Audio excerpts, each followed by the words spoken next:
Hey everybody, I wanted to do a kind of review of the new 10-inch Target exclusive Charizard Funko Pop that released.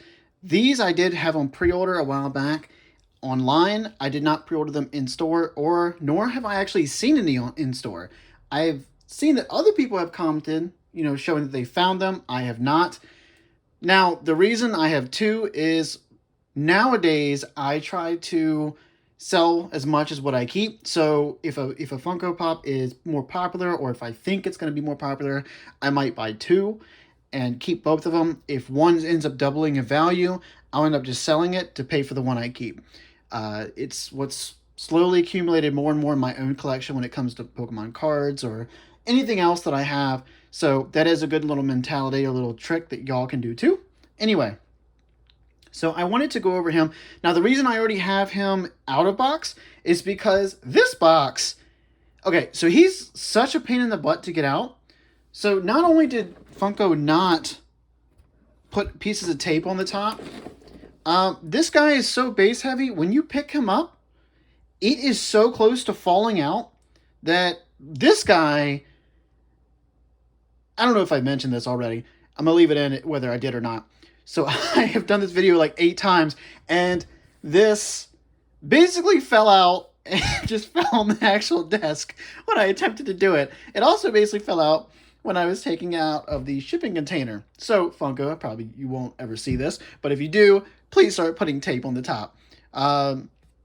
Overall, I really, really enjoy this pop. I mean, for most pops, of course, you generally have the big head and the small body. This one is kind of a little different because it is a bit more proportionate compared to other ones, but I'll go ahead and show a little 360 view of him. You do have the beady eyes, the traditional Funko eyes.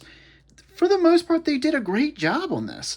My only complaint that I've had is, if you picked it up already, is where parts that connect onto the pop, they didn't paint over it, so it's kind of like just white around it, which is kind of crappy.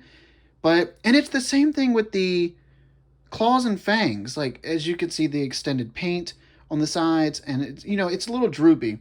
I might see if there's any way I can get like a microfiber cloth or something to kind of rub it a little bit and maybe get some of that off. I don't know. That's just me being picky. You don't have to.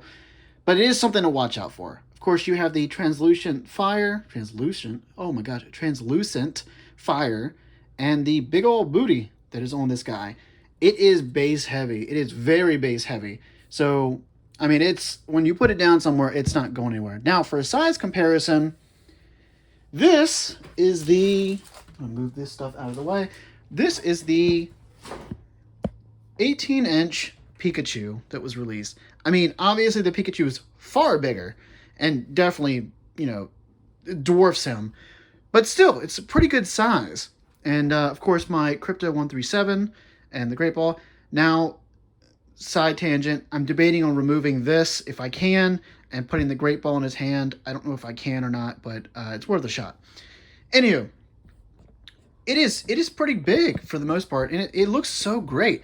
I will say, when looking for bigger pops, obviously you have the option, and luckily because you have the translucent plastic, you can kind of check the paint flaws. Now I'm going to move this without... Oh, I can feel it coming out. All right, that's what I mean where it's base heavy, where it's so close to actually falling out. This is another size comparison of the Charmander. Compared to him, of course, you have the giant head, but it's not nearly as noticeable, on the Zard. As I said, it's more proportionate. Of course, this one you have the giant head and the little body. I have all the starters. I don't know if I'm going to take them out of the box. Most of the time, I just keep all my stuff in boxes.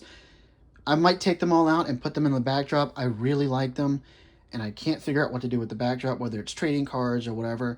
So yeah, I'll figure that out. Eventually, I did, those who side tangent again, if you back the Kickstarter for MetaZoo, they had the uncut sheets. I'm debating on getting some of those, and I think I've made 3 different Kickstarters so I can get 3 different uncut promo sheets, and I was going to frame them and put them against the wall.